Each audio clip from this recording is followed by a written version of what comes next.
Só ver se o vídeo... Bom, diz que foi que ele está processando aqui um negócio de qualidade, né? Então, vamos aguardar mais um pouquinho. Mais lá para frente da aula, eu consigo dizer se realmente foi tudo lá para o Drive ou não. Para o Drive ou para o YouTube ou não. Minha tela já está compartilhando com vocês? Está tudo ok? Vocês estão vendo aí o PPT?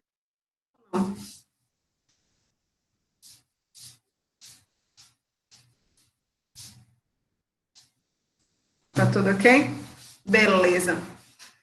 Então, seguinte, colocar aqui no modo de apresentação, realmente. A ideia dessas próximas aulas da gente é falar sobre estática de fluidos, né? No começo lá do semestre, eu disse para vocês, a gente vai tratar dos fluidos tanto na condição deles estarem em movimento, quanto na condição estática. Então, a primeira parte que a gente vai tratar realmente é a condição estática. E a ideia é bastante simples, né? Se a gente disse, por definição, que o fluido, ele escoava quando estava na presença de uma tensão cisalhante, né?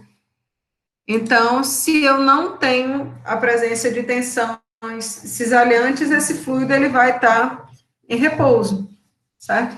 Então, a condição estática dos fluidos, ela obrigatoriamente, né, ela se relaciona com a ausência de tensões de cisalhamento. Então, somente a tensão normal é que está presente. E aí isso vai servir para a gente, para calcular forças que estão sendo desenvolvidas em objetos que estão submersos no fluido, ou a força que o fluido exerce sobre um dado contorno sólido, desenvolver instrumentos de pressão. Então, essa etapa de estática de fluidos, ela tem grandes implicações na mecânica dos fluidos, ela é bastante importante, sim, para a gente, tá? Ele é um conteúdo bastante simples, mas que ele tem... E grande parte disso daqui vocês já viram na realidade, de maneira simplificada, obviamente, mas lá no ensino médio vocês já viram alguma coisa similar dessa parte de estática de fluidos, tá? Então, como eu falei para vocês, se o fluido está na condição de estática, né, não existe nenhuma força de cisalhamento. Então, toda a força que está sendo exercida pelo fluido sobre uma fronteira qualquer, ela somente tem componente normal, eu não tenho nenhuma componente cisalhante. Por quê? Porque se houver componente cisalhante, a gente está falando em escoamento de fluidos, certo? Então, todas as forças que atuam entre o fluido e a fronteira, elas vão atuar de maneira normal, certo? Perpendicularmente a essa fronteira. E aí a gente tem lá da mecânica dos sólidos, eu acho que muitos de vocês talvez já tenham pago, né? Lá na mecânica dos sólidos a gente aplica duas condições de equilíbrio, né, para um dado sistema. A primeira é o equilíbrio de forças, né? Então, se todos os componentes se a soma de todos os componentes da força em qualquer direção for zero, esse elemento vai estar em equilíbrio, mas a gente tem também uma outra condição de equilíbrio, que é a de que a soma de todos os momentos das forças no elemento sobre qualquer ponto também deve ser zero. Então, somatório de momentos com relação a um dado ponto qualquer, ele também deve ser zero. Essas condições de equilíbrio a gente vai usar quando formos falar principalmente das forças hidrostáticas que atuam sobre superfícies submersas, tá? E aí a questão que a gente deve imaginar logo no início, né? A gente sempre fala de força como sendo um vetor, né? A pressão é uma relação de força com a área, né? Mas o campo de pressão que a gente vai trabalhar aqui, a gente vai ver que ele é um campo escalar, né? Por quê? Porque a gente vai provar agora que a pressão, ela apresenta um único valor num ponto, independente da direção que eu considere. Então, se a gente pegar, por exemplo, um elemento prismático aqui desses triangular, e for aplicar sobre ele a condição estática, né, a gente tem que o somatório de forças na direção x teria que ser igual a zero. Então, a gente teria a ação dessa força Px sobre essa área aqui, ΔZ, ΔY, né, e a componente dessa força PS aqui, que seria PSX, atuando sobre essa área ΔS, ΔZ, né. Então, se a gente observar a geometria aqui desse sistema, a gente consegue ver que o seno desse ângulo θ aqui corresponde a cateto oposto, ΔY, sobre cateto, sobre cateto oposto pela hipotenusa, né? ΔS. Então, quando a gente fala dessa força PSX aqui, nessa componente da força referente à pressão PS na direção X, então, esse termo ΔS seno de θ vai corresponder justamente a ΔY. E aí, esse ΔY, ΔZ aqui cancela com ΔZ, ΔS seno de θ, certo? De tal maneira que na direção X a gente tem a igualdade direta entre a pressão PX e a componente PSX. Se a gente for fazer a mesma coisa na direção Y, tá? A gente vai ver que esse somatório de forças na direção Y também teria que ser igual a zero, né? Se a gente está falando desse elemento estar na condição estática. Então, PY, que atua na direção do Y positivo, tem que estar contrabalanceando essa pressão referente, a força referente à pressão PSY e o peso desse elemento fluido. Então, PY, que atua nessa área aqui, ΔX, ΔZ, essa força referente a PY, tem que estar contrabalanceando PSY, que corresponde a PS cosseno de θ, né? E que age sobre essa área ΔS, ΔZ. E aí, pela geometria, a gente consegue ver que o cosseno de θ desse ângulo aqui é cateto adjacente, ΔX, pela hipotenusa ΔS. Então, aqui, novamente, a gente passa pelo mesmo processo do item superior, né?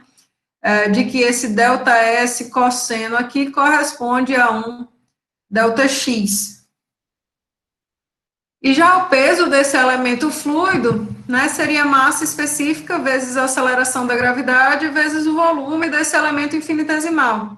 Como a gente está tratando aqui de um triângulo, então eu teria o produto da base vezes a altura dividido por 2 para ser essa área dessa face AED, né, vezes essa dimensão aqui, ΔZ, para dar o volume desse elemento, certo?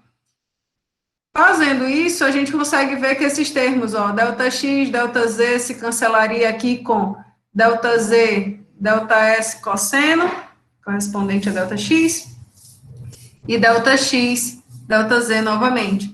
Então, a gente ficaria com uma expressão como essa daqui, que PY era igual a PS mais 1/2 disso daqui, 1/2 de ρg ΔY. Se esse elemento ele tende a um ponto, então ΔY tende a zero, né? E aí a gente tem que a pressão PS vai ser numericamente igual a PY, que já é numericamente igual aqui a PX. Então, o teorema de Pascal diz para a gente que a pressão ela tem um único valor num ponto e que esse valor de pressão independe da direção.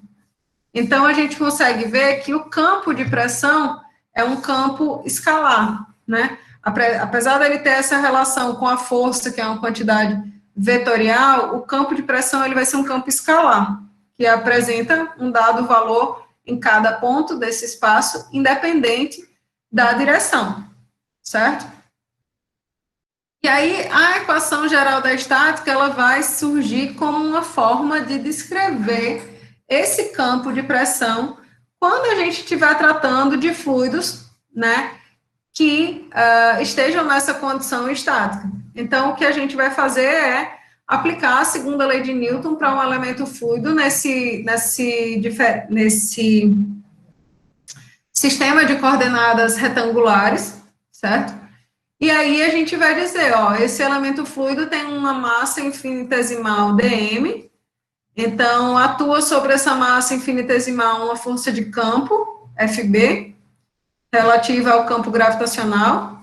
Então, essa força de campo gravitacional, ela é expressa aí pelo produto massa específica, volume, seria a massa infinitesimal dessa partícula fluida, vezes a aceleração da gravidade. E aí a gente vai ver que as forças de superfície que vão atuar sobre esse elemento fluido só podem ser aquelas referentes à pressão, né? Porque quem eram as forças de superfície para a gente? Eram as forças referentes à pressão e atrito, basicamente. O atrito, ele só é gerado quando existe movimento. Então, quando a gente tem tensão cisalhante presente. No nosso caso, se o fluido está estático, então isso aí já está descartado logo de cara. Certo? Dúvidas, senhoras e senhores, até agora?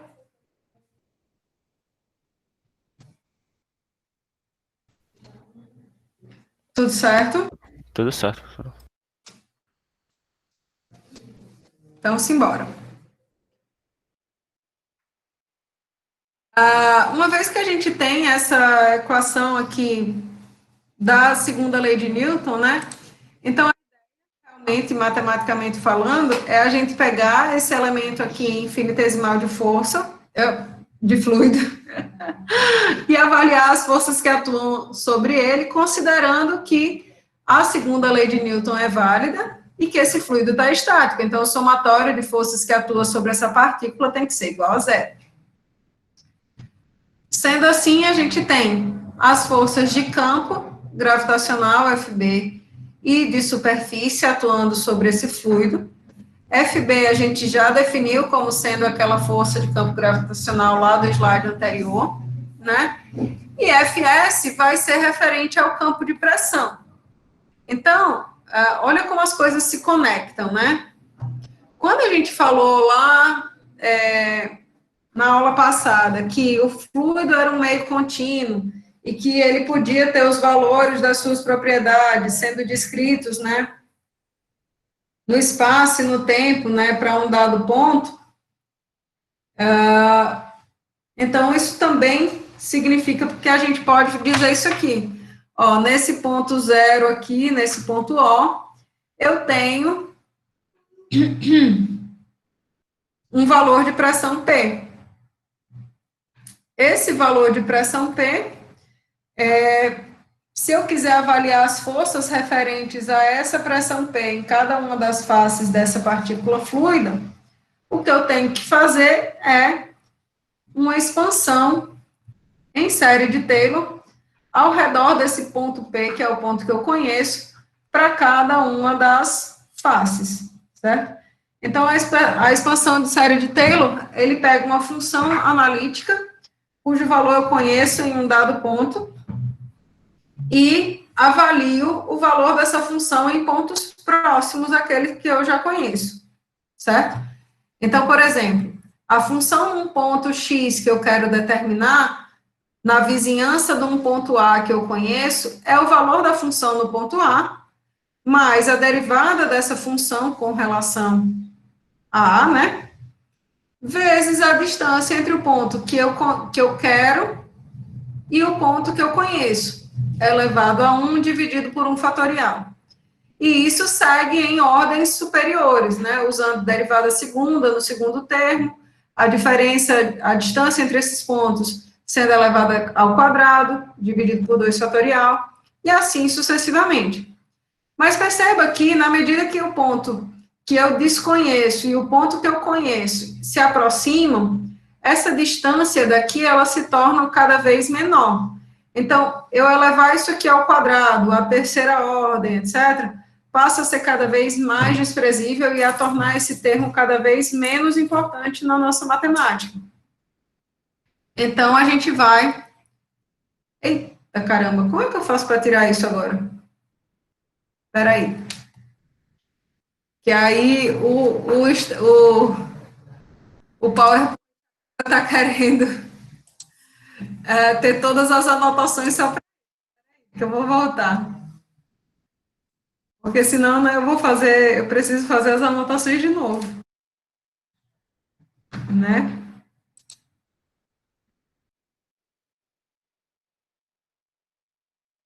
Só um minutinho.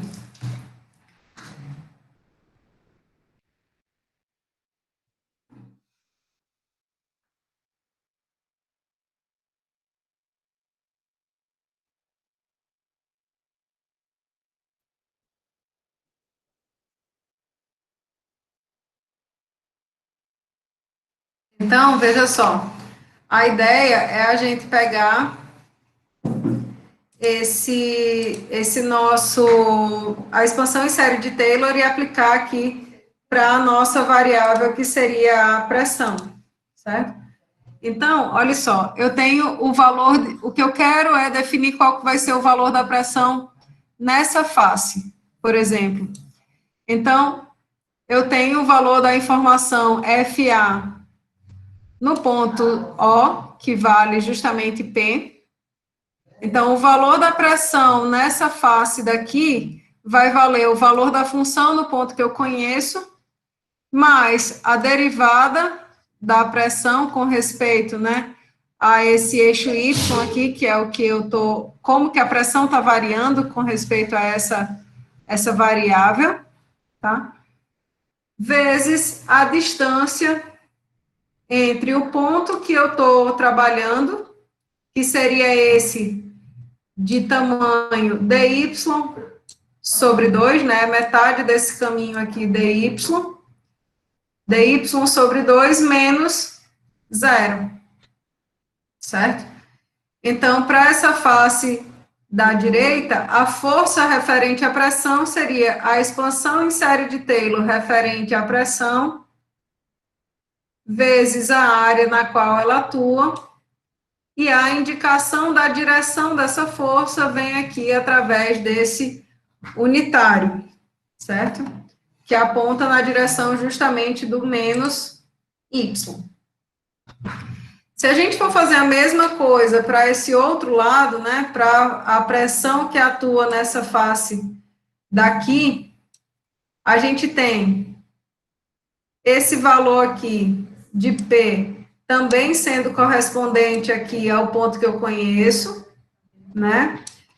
Eu também tenho a derivada da função FA', no ponto que eu conheço, né? E eu também tenho aqui a contabilização da distância do ponto que eu estou trabalhando para o ponto que eu conheço. Só que vocês concordam comigo que se isso aqui é o zero, né? Se essa coordenada aqui é a zero, esse ponto daqui corresponde a menos dy sobre 2. Então, ficaria menos dy sobre 2, sendo o meu valor de x, menos zero. Então, isso daqui corresponderia a menos dy sobre 2. Dúvidas?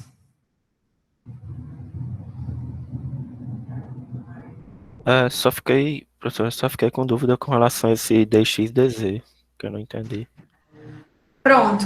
Entenda assim, ó, que esse termo daqui, ó, que eu estou marcando, corresponde à pressão, certo? Pressão Certo. puramente. Se eu quiser contabilizar a força referente à pressão, eu preciso multiplicar a pressão pela área sobre a qual ela atua, né? Então, a área sobre a qual essa pressão atua é essa daqui, que eu estou marcando.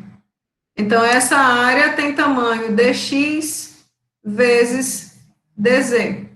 Ah, E entendi. essa força referente à pressão está atuando na direção do y positivo. Então, esse unitário aqui, ele tem sinal positivo. Beleza? Entendi. Tá certo. Obrigado. Nada.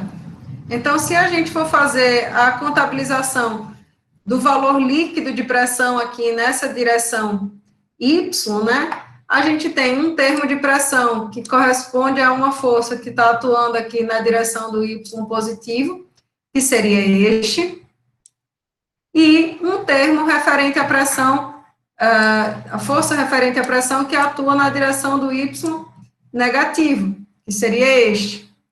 E essas duas quantidades, elas têm que se somar, né? Então, a gente percebe, ó, que esse termo aqui de pressão, ele se cancela devido à orientação da força, um é para o eixo Y positivo e a outra no sentido contrário. Esse termo aqui negativo se soma com esse termo aqui negativo, devido à oposição do sentido das forças, né? Então, esse dy sobre 2 vira simplesmente dy, delta y.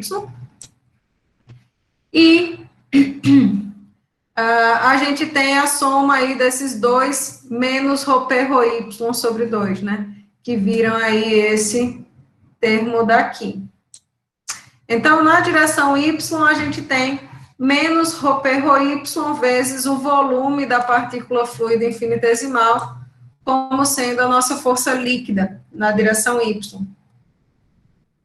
Se a gente fizer o mesmo para as direções x e z, direção x e direção z, a gente vai ver que o procedimento ele é o mesmo e os mesmos termos se cancelam respectivamente, né? E se somam também respectivamente. E que em todos os casos a gente vai ficar ó, com esses termos referentes ao volume da partícula fluida infinitesimal em evidência, tá? Então, a gente vai obter algo como isso daqui. O somatório das forças de superfície corresponde a menos ρp ρx, volume da partícula fluida, menos ρp ρy, volume da partícula fluida, menos ρp ρz, volume da partícula fluida infinitesimal. De tal maneira, a gente pode reescrever isso desta forma que está aí, né, na forma de um gradiente de pressão em cada uma dessas direções. E a gente pode também descrever isso através do uso do próprio operador nabla, né? Então, a gente tem esse operador atuando sobre o escalar, que é a pressão, para produzir uma quantidade vetorial, que seria aqui a força, certo? Bom, isso aí seria a nossa força referente às forças de superfície, né? Se a gente somar, então, com as forças de campo, que a gente tinha tratado no começo dessa dedução, a gente ficaria, então, trabalhando com o somatório dessas duas quantidades aqui infinitesimais, tá? E aí a gente ia ver que essas duas coisas aqui tinham que se somar. Na direção Z, que seria essa direção desse eixo vertical aqui, perceba, o eixo Z é esse que aponta aqui para cima.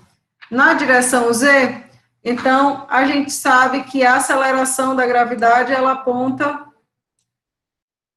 a direção vertical para baixo, né? Esse seria o meu vetor, nosso vetor, campo de aceleração gravitacional. Então, na direção Z, esse vetor aqui vale menos G. Por que menos? Porque ele aponta na direção do Z negativo, certo? Então, a equação geral da estática ficaria desta forma e pode ser expressa aqui desta maneira, certo? Menos ρp ρz, ou seja, o gradiente de pressão na direção Z tem que ser igual ao peso específico desse fluido, como esse peso o peso específico desse fluido, né? O produto massa específica vezes a aceleração da gravidade. Na direção X e na direção Y, Porém, eu não tenho componente dessa aceleração da gravidade G aqui. Então, se eu não tenho esse componente da aceleração da gravidade, esse termo daqui, ó, não existe. Isso aqui não existe. Então, na direção x e na direção y, o gradiente de pressão, ele é nulo. Eu só tenho gradiente de pressão na direção vertical, que é onde eu tenho a ação da componente da aceleração da gravidade, onde eu tenho a contribuição do peso do fluido. Beleza? Essa seria a nossa equação geral da estática. Dúvidas até agora? Senhoras e senhores, como é que estamos? Estamos bem, estamos mal, sobrevivendo, respirando com aparelhos ou tranquilo como um grilo? Vale, meu Deus, não sei se isso é tranquilo ou não.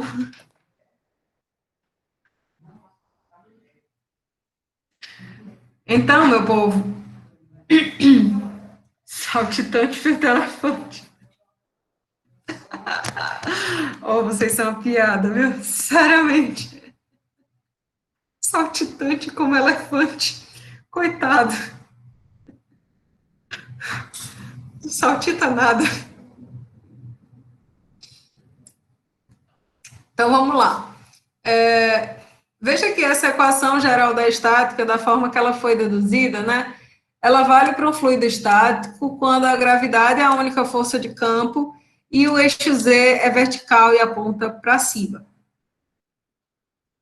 Se esse fluido que a gente estiver tratando for um fluido compressível, eu tenho uma dependência aqui dessa aceleração, dessa massa específica com a pressão, né? Ele varia com a pressão. Se ele for incompressível, basta eu pegar essa expressão e fazer uma integração simples, tá? Então, para o fluido incompressível, em que a massa específica ela é constante, a gente pode simplesmente pegar aquela expressão e realizar a integração dela, de tal maneira que eu posso separar as variáveis, né, dp e dz, para cada um dos lados, e integrar entre limites arbitrários.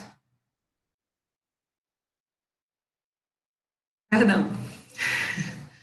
P1 vai corresponder a um nível de pressão Z1 vai corresponder a um nível de pressão P1 e Z2 vai corresponder a um nível de pressão P2, certo? E aí, como ρ e G são constantes, eu posso tirar isso da integral e fazer simplesmente a diferença de pressão entre P1 e P2 como correspondendo à diferença aí dos níveis Z1 e Z2, certo?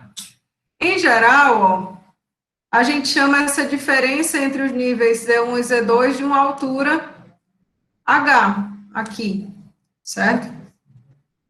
E da forma como foi colocado, ó, P1 corresponde a uma profundidade maior do que P2. Então, P1 vai corresponder a um valor de pressão mais elevado do que P2, tal que isso aqui resulta numa quantidade negativa, tá? Então, faz mais sentido a gente falar em uma expressão dessa forma, né? P1 menos P2, que isso aqui já dá um resultado positivo, é igual a ρgH, onde H é essa diferença de profundidade aí entre esses dois níveis, certo?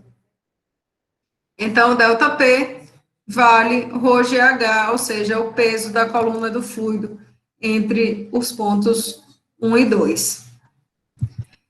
Esse princípio aí, ele é descrito pelo princípio de Stevin, né? Essa é a descrição matemática do princípio de Stevin, qual diz que dois pontos do fluido, do mesmo fluido a uma mesma profundidade, estão a mesma pressão, né?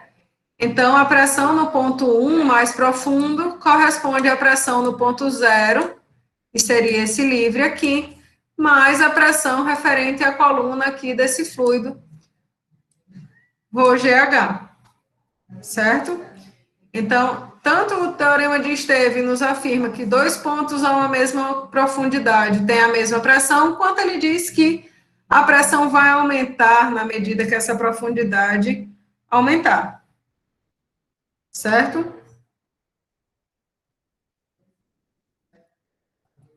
Se o fluido, por outro lado, for um fluido compressível, significa que a massa específica dele varia com a pressão, certo? Então, eu vou ter que, de alguma forma, relacionar essas coisas. Eu tenho que ter uma equação que diga como que ρ varia como uma função da pressão, para que eu possa fazer essa integração dessa expressão, certo? A expressão mais simples que a gente tem é a expressão dos gases ideais, tá? Putz, eu fiz isso na aula anterior e não salvei, não acredito não.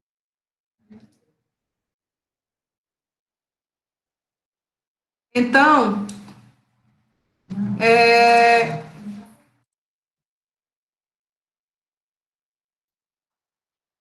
a gente geralmente é apresentado pela equação dos gases ideais como sendo algo assim, né?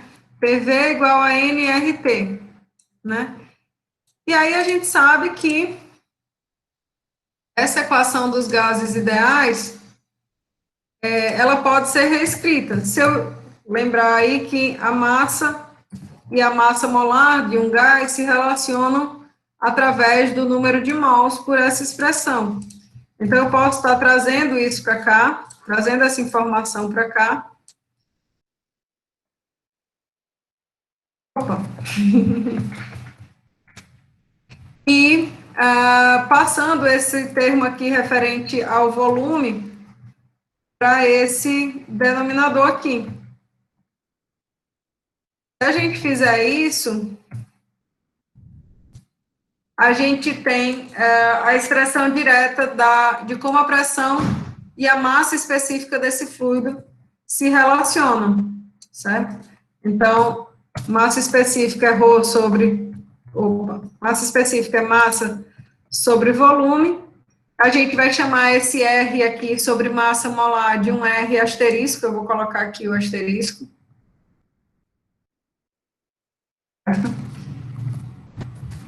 E aí, a gente obtém a mesma expressão que está ali mostrada na equação de vocês, tá? Então, partindo do princípio que isso aqui seja uma forma de expressar a equação dos gases ideais, então eu posso substituir essa expressão na minha equação geral da estática, aqui, isolar os termos referentes à pressão, né? Deixar eles todos juntos. Isso aqui, obviamente, vai produzir para a gente um Ln de pressão contra um termo linear aí de elevação, né? Então, a gente vai ficar com Ln de pressão sendo igual a menos G sobre RT, e aqui um termo de diferença linear de cotas, né, de elevação. Isso aqui é válido, pessoal, para o caso em que eu não tenha uma variação significativa de temperatura ao longo do trecho da elevação, né? Mas se a gente tem um comportamento como esse aqui da atmosfera padrão terrestre, né? Então eu vou ter trechos em que esse comportamento é linear com inclinação negativa, trechos em que a temperatura é constante, trechos em que a inclinação é linear, o comportamento é linear, mas com inclinação negativa, etc. Então, eu preciso fazer essa integração, né, para cada um desses termos, né? Eu preciso ter a expressão da dependência da temperatura com a elevação para poder fazer essa expressão em cada um desses casos, certo? Para obter essa expressão em cada um dos casos. Tranquilo, senhoras e senhores?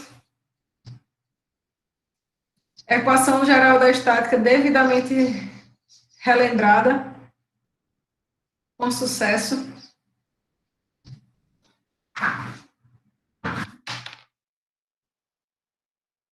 acontece agora, né? A gente vai aplicar essa equação geral da estática em alguns casos, em alguns fenômenos, e aí a gente vai, ó, olhei aqui no YouTube, viu, meu povo? Parece que já foram alguns vídeos eu consegui colocar, tá? Encontro da turma 1, 2, do dia 9, encontros, alguns fluidos, né? Alguns vídeos já foram colocados, beleza? E aí vocês podem ir lá e acessar. Eu vou continuar. Putz, grilo, eu não acredito que eu coloquei no canto errado, não. Que ódio! Meu Deus, eu coloquei no meu próprio canal do YouTube que eu nem sabia que eu tinha. Como é que pode? Rapaz, pela mãe do guarda, que ódio. Ai, meu Deus. Tudo bem, vai dar certo. Olha, sinceramente, é isso que dá você ficar logada com duas contas de uma vez só. Vamos respirar fundo. Passou. Vivendo descobrir. Normal. A gente deixa o like lá também. Oh, já pensou, Caio? Virando. Vou virar youtuber. Oh, meu Deus. Oh, minha Nossa Senhora. Tá bom, vai dar certo. Eu vou botar no canto certo. Vou dar um link.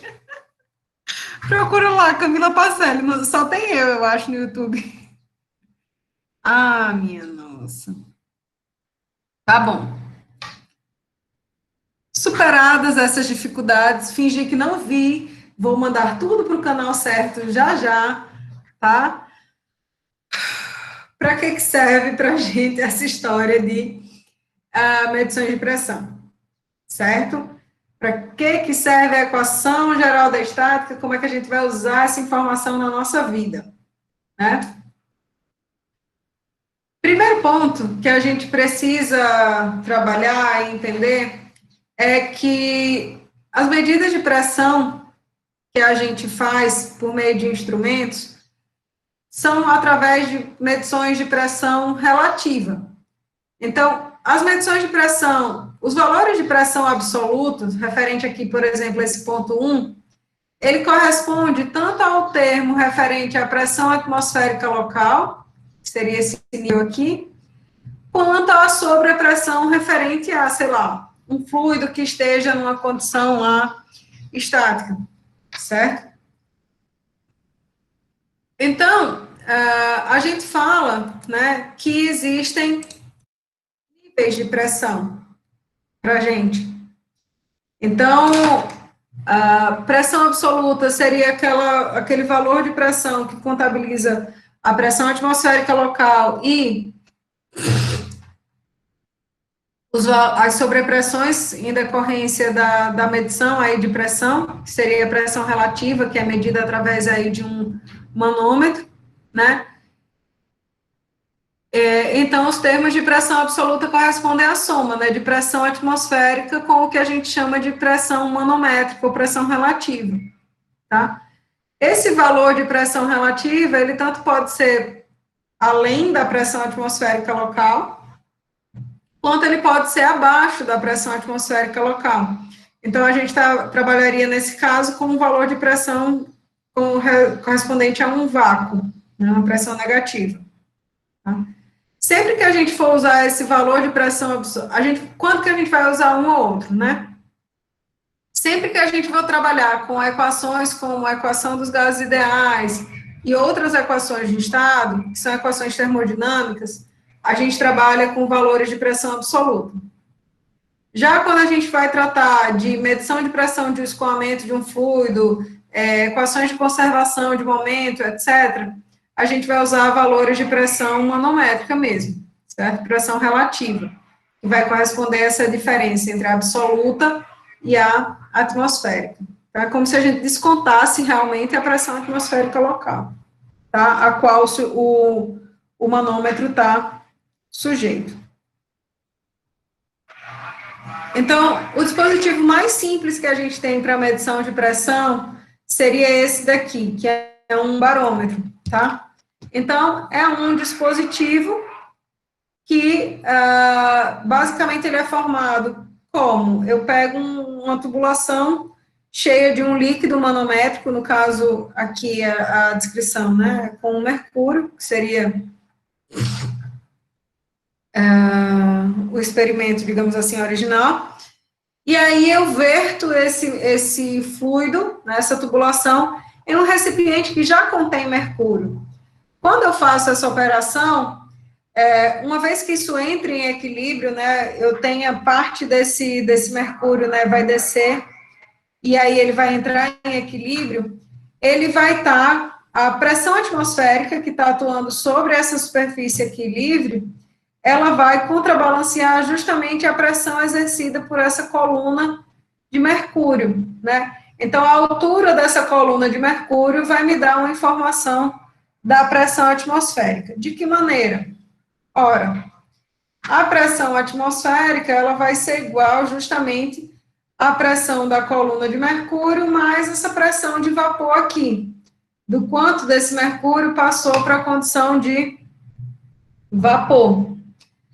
Se isso aqui, se essa pressão de vapor aqui, ela é baixa, ela é muito baixa, no caso do mercúrio, então isso daqui é um termo praticamente desprezível. E aí a gente tem como medir a pressão atmosférica dessa maneira, né? É por isso que uma das unidades que se dizia, né, se usava, se usa, né, até, a gente diz, 1 atm vale 760 milímetros de mercúrio. Por quê? Porque a altura da coluna de mercúrio que contrabalanceia exatamente a pressão atmosférica vale 760 milímetros. Se a gente muda o fluido manométrico, né, eu vou mudar também a altura dessa coluna de fluido. Eu acho que a gente já fez um cálculo na sala, no semestre presencial, isso dava 10 metros de altura se o fluido usado fosse água. Isso era alguma coisa assim. Eu acho que a gente fez essa conta no semestre presencial. Tranquilos? Então, com o uso, né, dessa informação da equação geral da estática, a gente vai poder desenvolver outros instrumentos para fazer medição de pressão, tá? O primeiro que surgiu, né, o mais simples desenvolvido, seria o tubo piezométrico, que nada mais é do que eu conectar a saída de um reservatório com uma tubulação graduada, né, transparente, e aberta para a atmosfera. Então, seria um tubo graduado de material transparente, aberto na extremidade superior, né, onde eu vou ler a pressão estática que está submetido o líquido que está aqui dentro desse reservatório A, certo? Através da leitura aqui desse nível, desse valor aqui de H1. Então, a gente sabe lá pelo princípio de Stevin que o ponto A e esse ponto aqui que eu estou destacando, eles são do mesmo fluido e estão a uma mesma profundidade, então eles têm a mesma pressão, tá?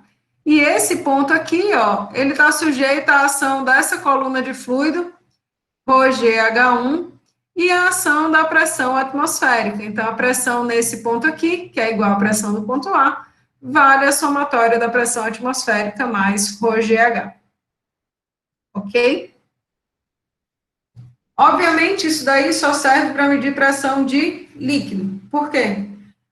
Porque se for um gás, eu abrir para a atmosfera, o gás simplesmente vai... Eu até ia dizer evaporar, mas era escapulir que eu queria dizer. O gás vai escapulir. Se a pressão desse recipiente for menor do que a pressão atmosférica, ele vai estar sugando ar para dentro desse recipiente. Então, a pressão desse líquido tem que ser maior do que a atmosférica. Porém, não pode ser muito grande, porque se for muito grande, essa altura dessa coluna aqui vai para as cucuias, né? Aumenta muito rapidamente.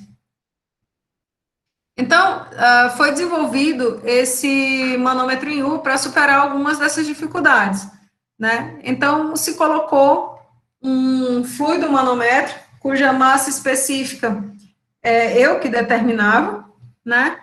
Esse fluido manométrico, ele veda praticamente esse fluido aqui, A, que está dentro do reservatório, ele tampa essa saída, digamos assim, grosseiramente, do fluido A do reservatório, e aí, dessa maneira, eu posso começar a medir pressão, tanto de gases quanto de líquidos, né? Porque se for um gás, ele não vai mais escapulir, ele vai ter que superar essa pressão aí dessa coluna do fluido manométrico, e eu posso relacionar essas pressões com a pressão atmosférica para fazer a medida da pressão desse reservatório, né?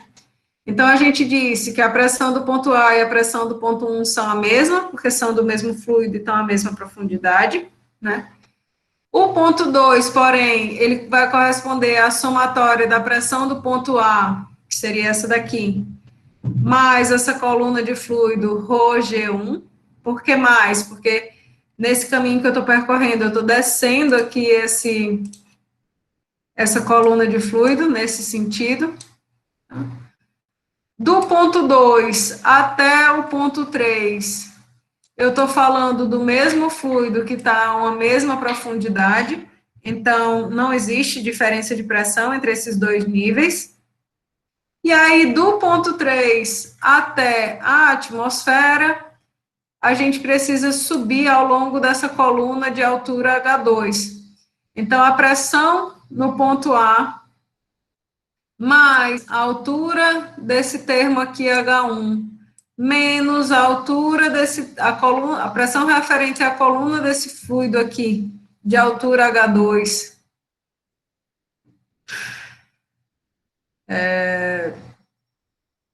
mais a ação da pressão atmosférica, quer dizer, calma, volta. Pressão do ponto A é P0 mais isso daqui, menos isso daqui. Ou PA é isso, PA mais isso daqui, menos isso daqui, tem que ser igual à pressão atmosférica. Certo? Dúvidas? Vocês entenderam o que eu falei?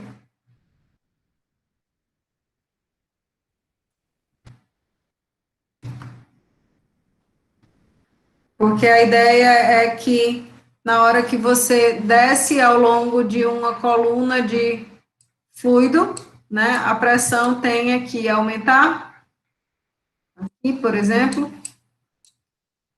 e ao longo, enquanto você sobe ao longo de uma coluna de fluido, essa pressão tem que diminuir. Então, a pressão no ponto A é a somatória da pressão P0, que seria a pressão atmosférica, que age aqui nesse ponto, mais essa coluna de fluido aqui, ρgH2, menos ρgH1. E o caminho inverso também pode ser percorrido, tá? Só que aí você tem que fazer a mudança de sinais.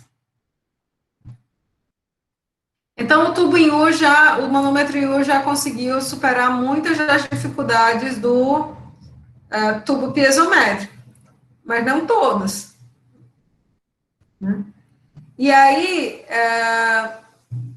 o manômetro diferencial, ele já surgiu para superar ainda outras dificuldades, né? Porque, veja só, eu fazia uma medição com um tubo em U para um tanque, fazia com o mesmo processo para outro tanque, gastava 2 vezes o fluido manométrico para fazer esse serviço. E, às vezes, a informação que se precisava era da diferença entre esses dois valores.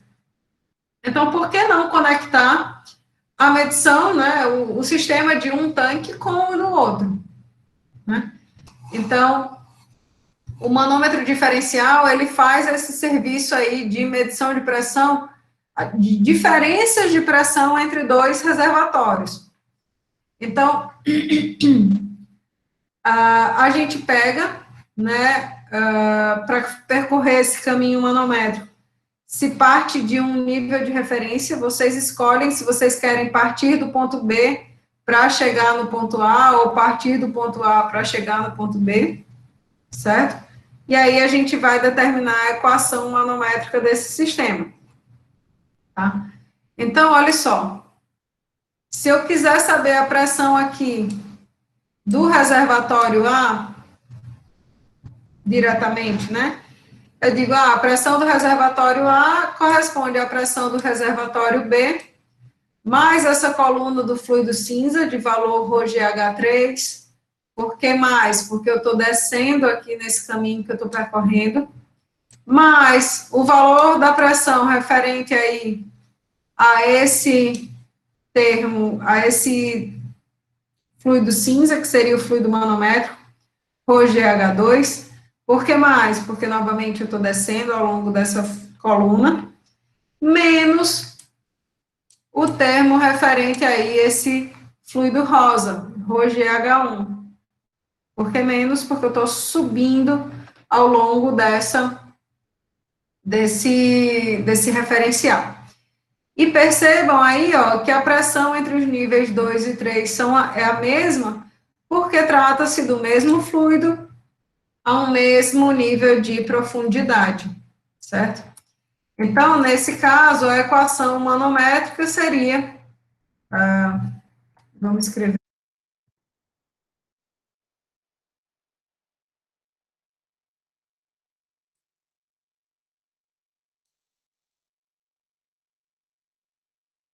seria essa de que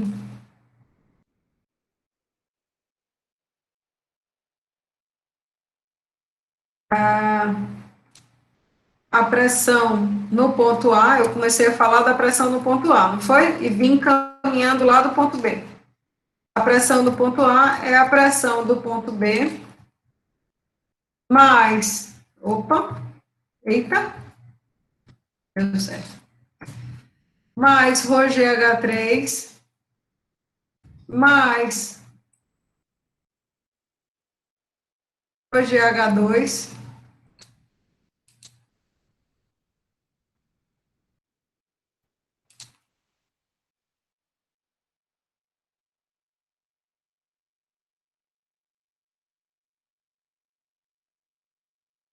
poxa, que engraçado, tá doido, meu filho?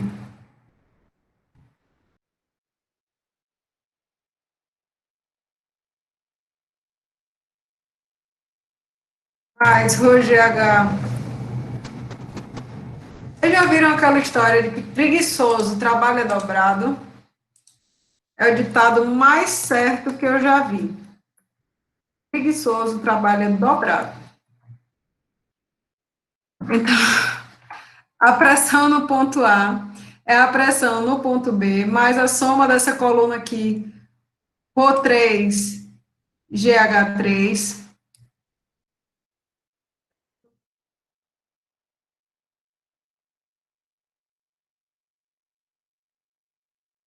ρ3, GH3, mais a coluna do fluido 2, então,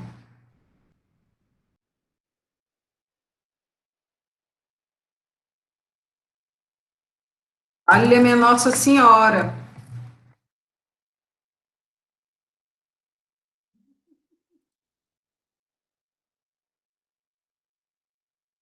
Ai, ai.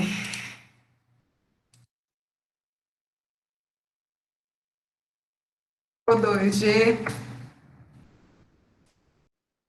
G2, menos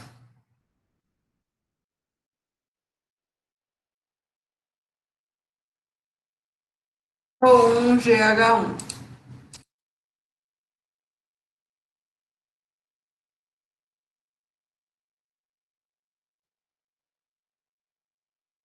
Certo? Essa seria a equação manométrica que eu obteria querendo saber a pressão do ponto A e partindo do ponto B. Então, ponto B, descia a coluna do fluido roxo, descia a coluna do fluido cinza, subia a coluna do fluido azul. Certo? Se eu quisesse fazer o contrário, né? Podia também. A pressão no ponto B seria dada pela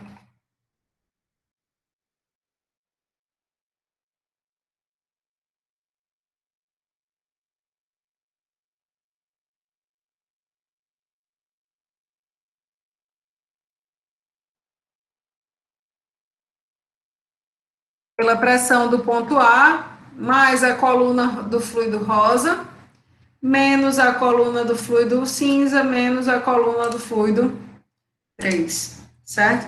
Então, percebam que é a mesma expressão, né?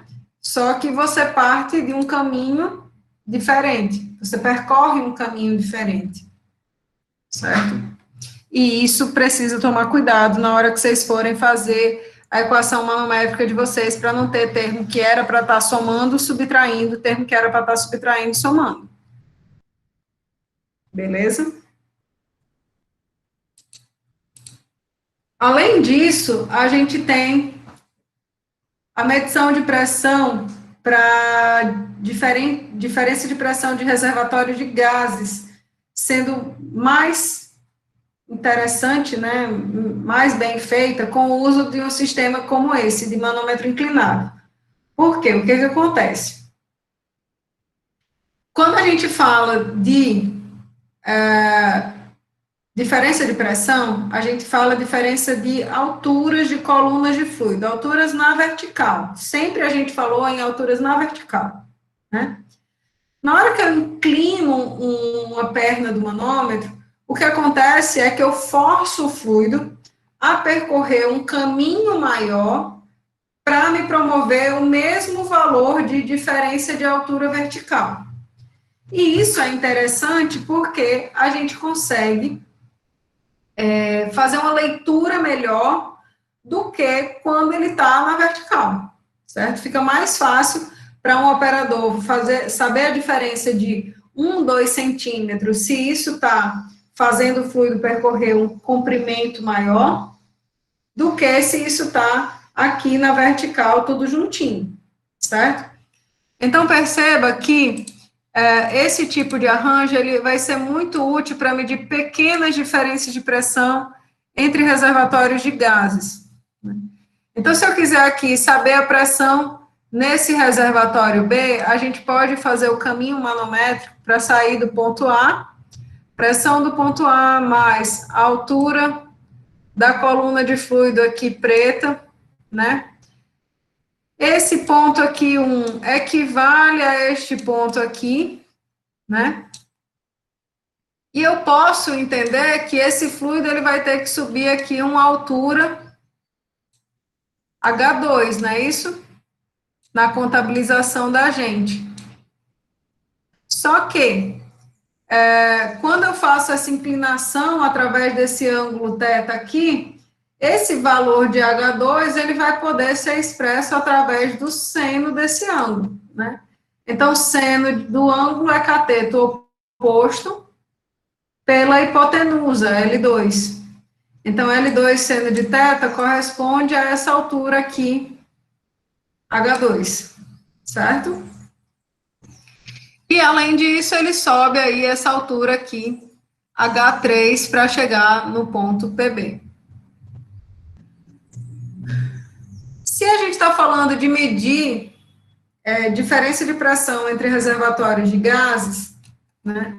Então, a massa específica tanto do gás contido no reservatório 1 quanto do gás contido no reservatório 3 são muito pequenas frente à massa específica do fluido manométrico, que eu posso escolher qualquer uma, inclusive um fluido 10, 20 vezes mais pesado, né, do que os gases, 100 vezes mais pesado, quantas vezes eu quiser.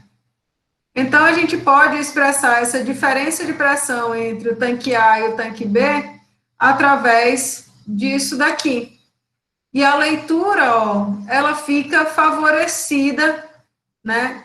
Porque eu estou trabalhando aí com essa inclinação do manômetro. Beleza?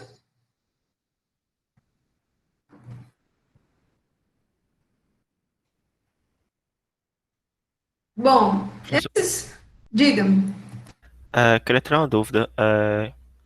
Só não entendi essa parte porque a massa específica foi do P1 e P3 foi cancelada. Porque são gases. Aí a massa específica deles é baixa, né?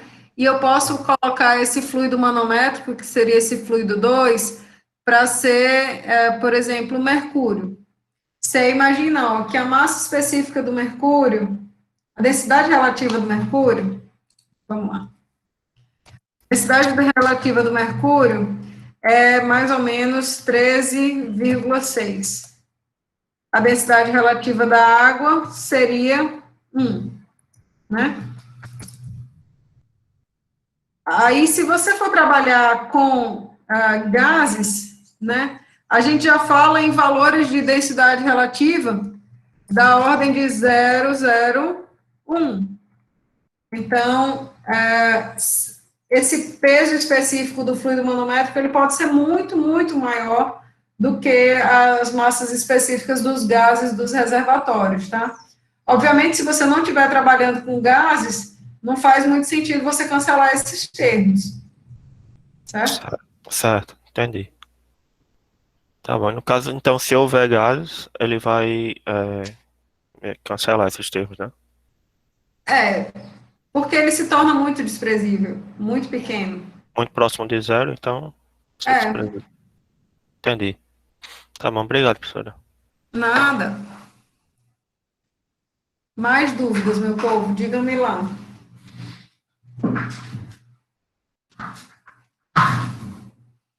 Então, beleza. Com isso, a gente consegue ter algumas informações de medição de pressão.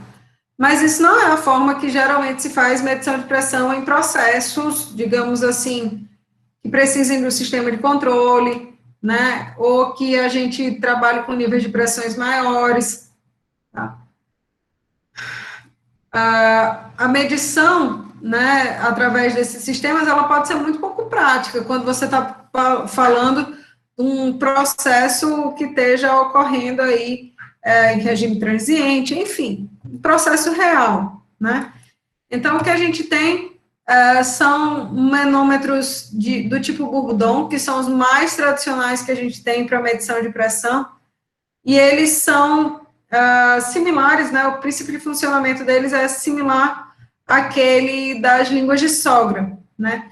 Então, na hora que uma pressão é exercida aqui, né? Essa seção aqui, que era elíptica, ela tende a uma seção circular. E aí esse mecanismo, ele faz com que um ponteiro gire, né, para indicar valores de pressão maiores. Tá? Esses manômetros de Bourdon, eles funcionam basicamente através de, eles fazem medição, na realidade, de pressão relativa, né? Por quê? Porque o exterior desse equipamento está sujeito à ação da pressão atmosférica. Então, ele sempre faz a medição da diferença da pressão que o fluido está exercendo com relação à atmosfera local.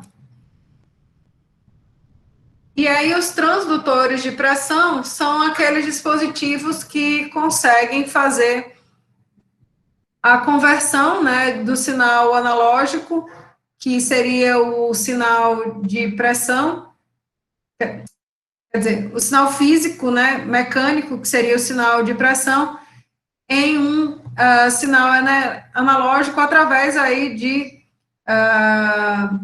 cristais piezoelétricos ou de um diafragma. Então, eles fazem essa conversão do sinal físico em um sinal físico-mecânico, que eu quero dizer, tá? Não que o sinal elétrico não seja um sinal físico, obviamente.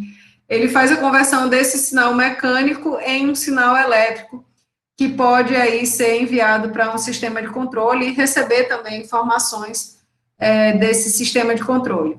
Então, transdutores de pressão são medidores de pressão que podem aí estar fazendo essa conexão elétrica, eletrônica com o sistema de controle de uma forma mais simples, né, mais direta.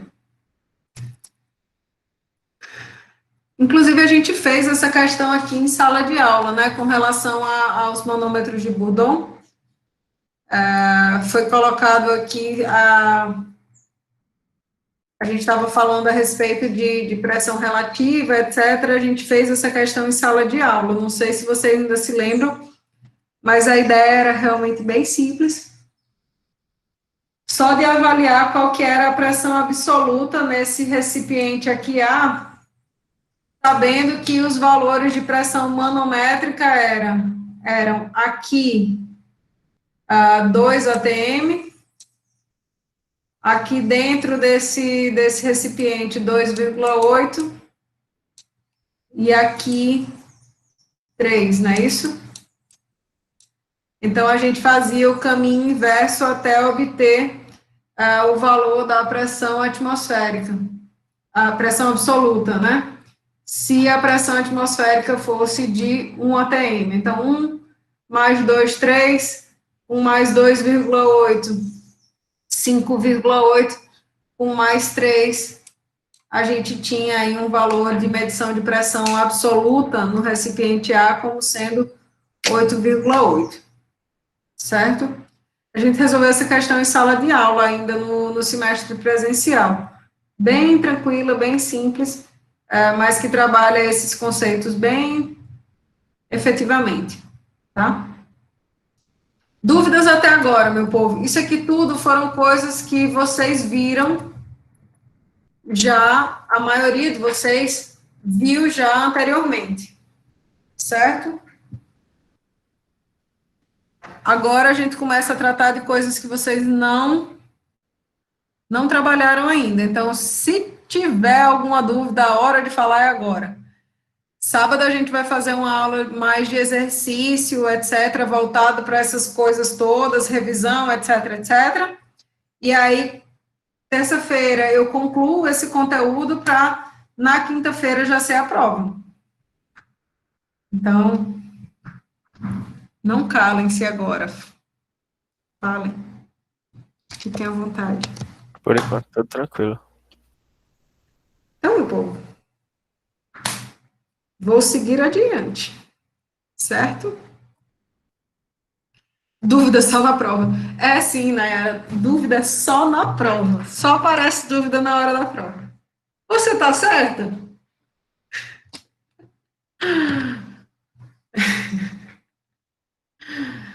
Bom, o que a gente vai fazer agora, certo? O negócio é o seguinte. Opa, foi.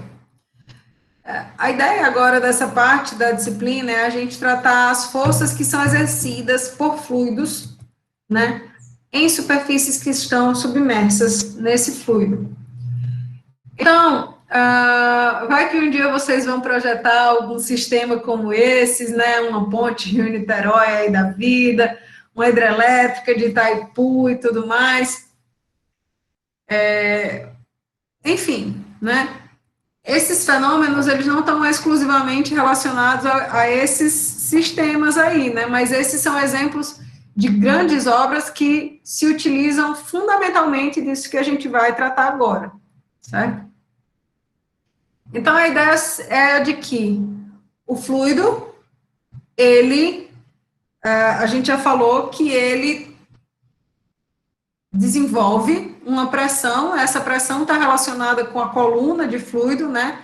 Então, se esse fluido desenvolve uma pressão em decorrência do peso dele mesmo, né? Essa pressão exerce uma força sobre uma superfície qualquer que esteja submersa nesse fluido, é natural. E aí, enquanto o campo de pressão era um campo escalar, né, força é uma quantidade vetorial. Então, para eu descrever a força resultante da ação dessa pressão do fluido sobre uma superfície submersa, quer dizer que eu vou querer saber qual que é o módulo dessa força, qual a direção dessa força e onde que ela está sendo aplicada. E aí a gente vai fazer isso para diversos casos, né? Desde superfícies planas, né? Sejam elas horizontais, verticais ou inclinadas, até superfícies curvas, e para a gente poder calcular também o efeito do empuxo, né? Qual que seria a magnitude de uma força de empuxo sobre um objeto que esteja talvez completamente submerso aí nesse fluido, certo? Beleza? Então, se a gente está trabalhando com uma superfície horizontal, como esta daqui, certo? Que está sujeita à ação de um peso de uma coluna de fluido, é bastante simples da gente calcular a força que está sendo exercida por esse fluido nessa superfície. Por quê? Porque a gente sabe que a pressão que está agindo sobre essa superfície vai ser uma carga uniforme, uma distribuição uniforme de pressão.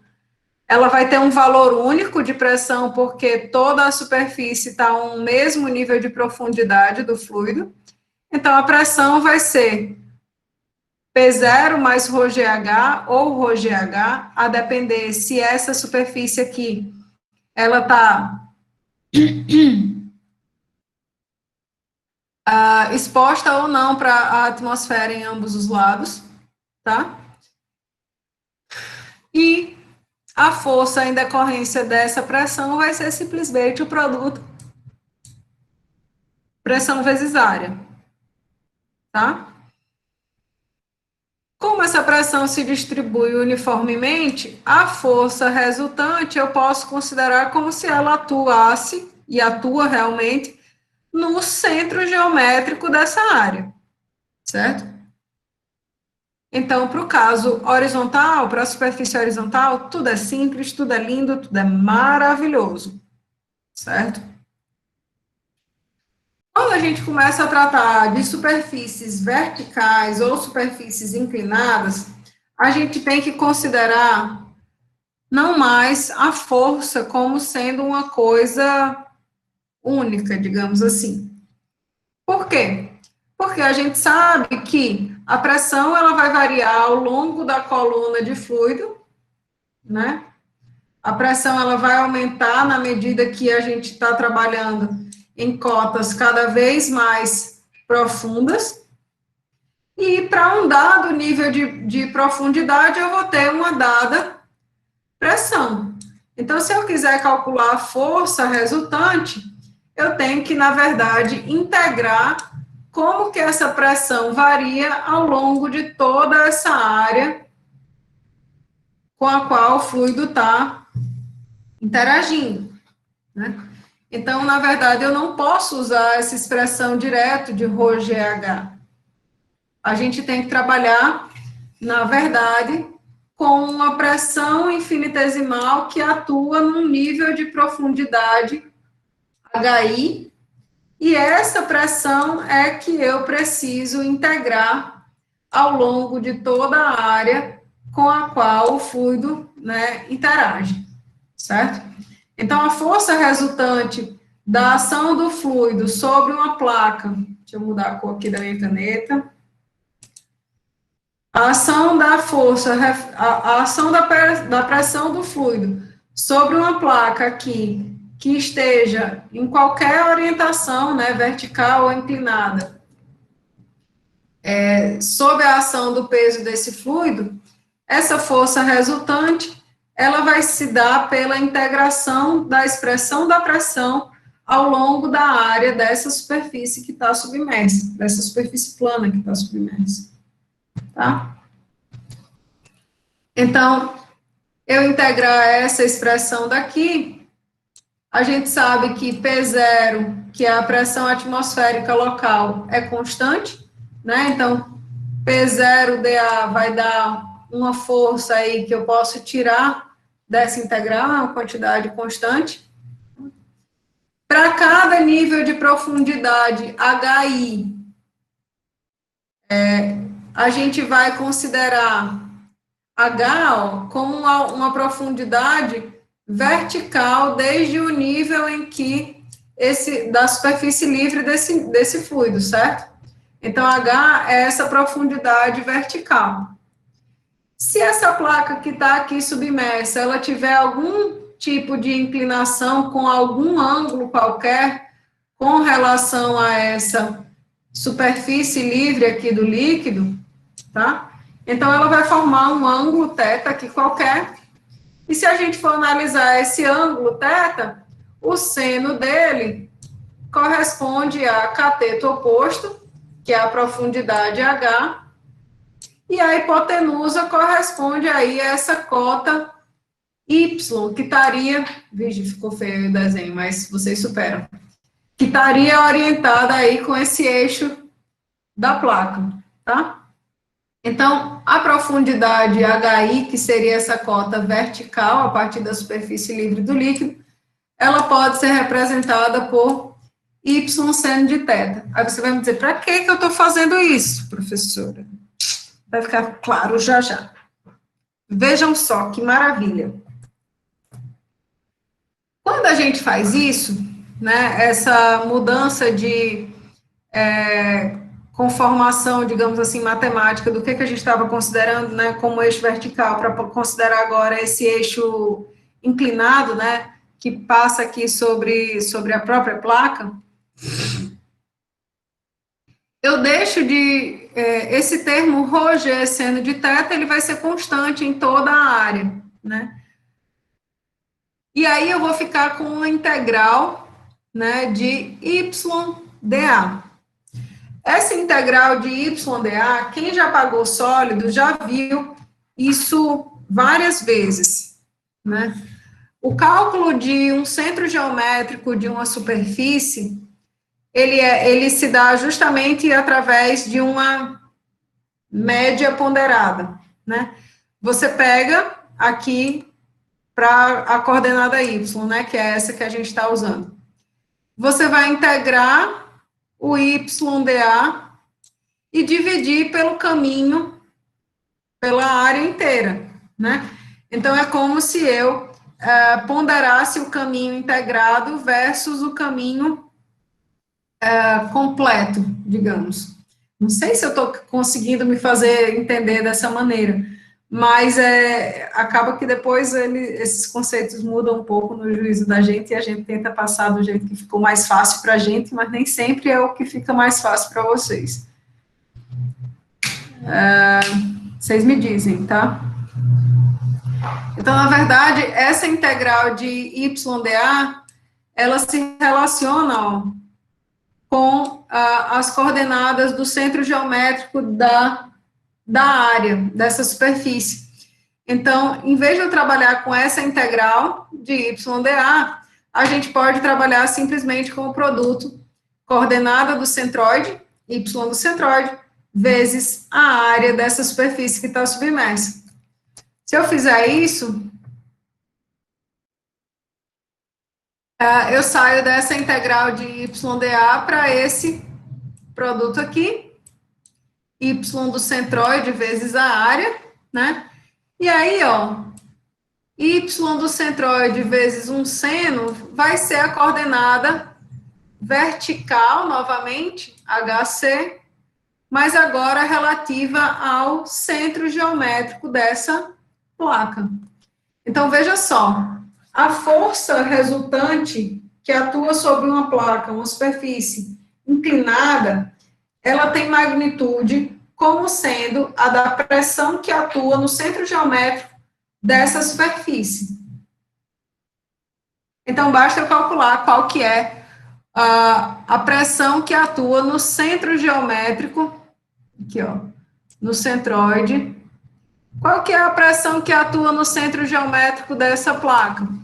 Essa placa tem 5 metros de comprimento, então eu vou pegar qual que é a pressão que atua na coordenada correspondente a 2,5 metros aqui dessa placa. Né? 5 dividido por 2, no centro geométrico dessa placa. Certo? Porém, entretanto, a vida é assim, né? Onde a força, o cálculo desse módulo, né, não, digamos assim, não é no centro geométrico que a força é aplicada. Eu calculo o módulo da força como sendo aquele correspondente as coordenadas do centro geométrico, mas a força não está sendo aplicada ali. Por quê? Porque se a gente observar, né, a distribuição de pressão, ela é uma carga, quem pagou sólidos viu algo como isso aqui, ela é uma carga distribuída. Então, se eu tenho uma distribuição triangular aqui, qualquer, né, e vou querer calcular qual que vai ser a força equivalente a isso daqui, eu vou ter um valor de força, tal, mas o ponto de aplicação dessa força aqui, referente a essa carga distribuída, não vai estar atuando na metade da distribuição da carga. Ele vai estar deslocado para a região onde eu tenho os maiores valores, né? Então, a força de pressão, ela atua num ponto mais abaixo, que chama-se centro de pressão, né?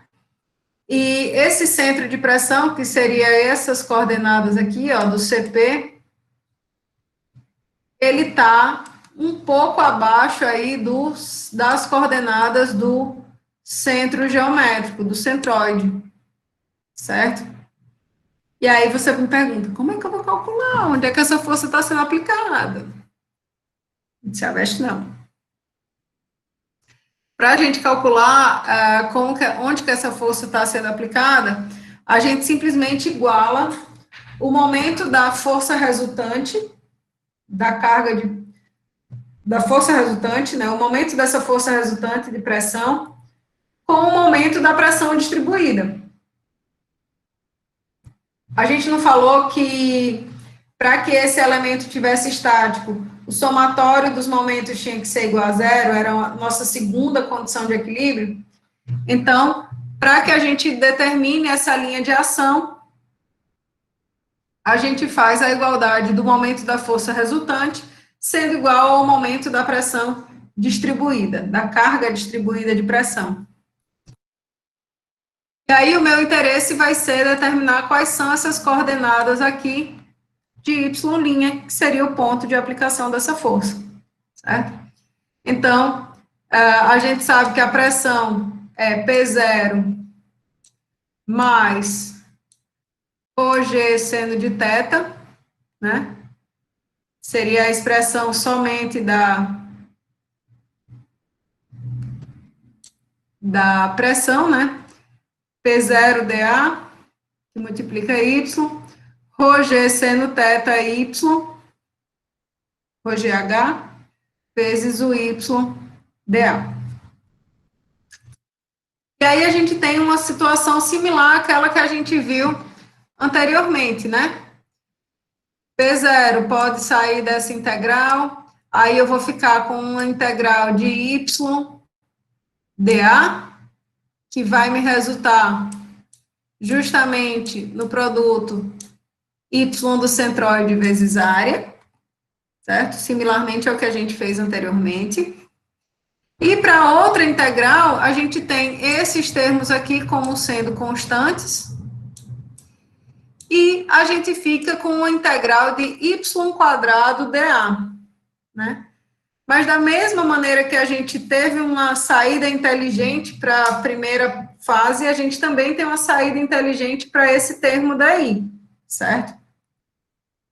Então, lá na mecânica dos sólidos, vocês também aprendem a calcular o momento de inércia de uma área, né, com relação a um eixo, que seria justamente essa integral de y² vezes o infinitesimal de área.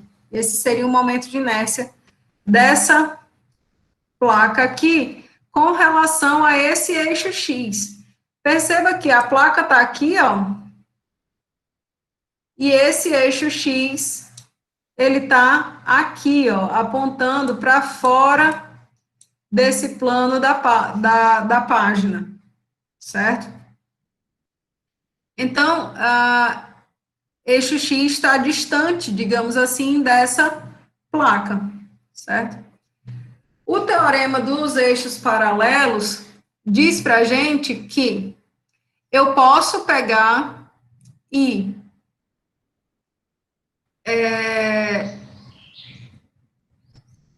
A informação de que o momento de inércia de uma dada figura com relação a um eixo X distante da própria área, certo?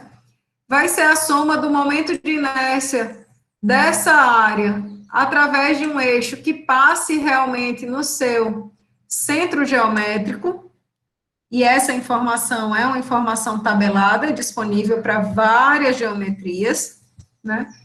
Mais a distância entre a superfície, YC, essa distância entre o centro geométrico da superfície e o eixo,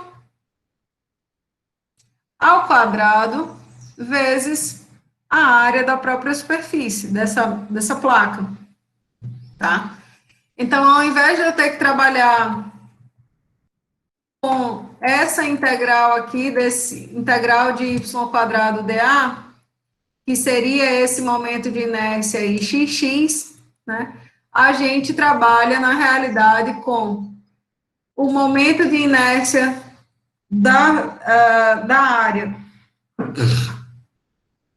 através de um eixo que passa no seu centro geométrico, mais esse termo aqui que corresponde, né, à distância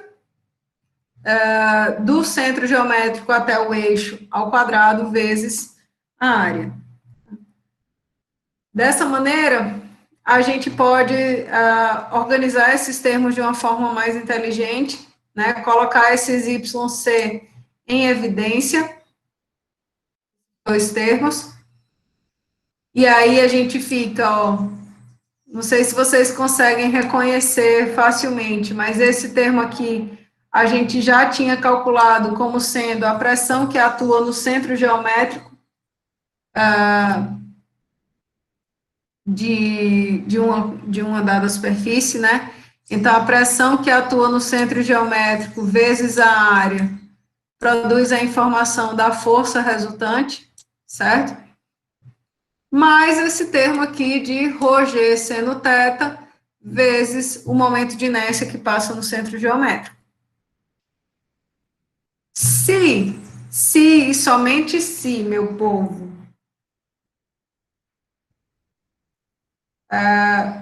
se somente, eu falei o se e somente se na hora errada, tá? Vocês guardem a informação para daqui a 5 segundos, tá? Então, eu posso passar essa força resultante dividindo, né? E aí a gente ficaria com esta expressão aqui. Essa expressão aqui, pessoal, é a que permite para que a gente calcule a linha de ação de uma força que atua sobre uma superfície submersa, independente se um lado está sujeito a uma dada condição de pressão atmosférica e outro a outra, tá? Então, essa expressão seria a expressão mais genérica que a gente tem para o cálculo da linha de ação de uma força que atua sobre uma superfície submersa. Se e somente se, agora na hora certa. Se e somente se a gente tiver a contribuição da pressão atmosférica igual em ambos os lados dessa superfície submersa, então a gente pode usar esta expressão aqui, certo? Ok? É isso aí. Então, pessoal, com essas informações aqui, a gente tem já no material de vocês algumas figuras, né, os centros geométricos de algumas figuras, momento de inércia de algumas figuras geométricas mais comuns. Vocês podem já começar a tentar fazer algumas questões com relação a essa parte de superfícies submersas, tá bom? Porque, inclusive, isso vai tornar a nossa aula de sábado melhor ainda, a gente vai poder tratar de mais coisa, tá certo? Eu acho que por hoje é só, eu não aguento mais falar. Te juro.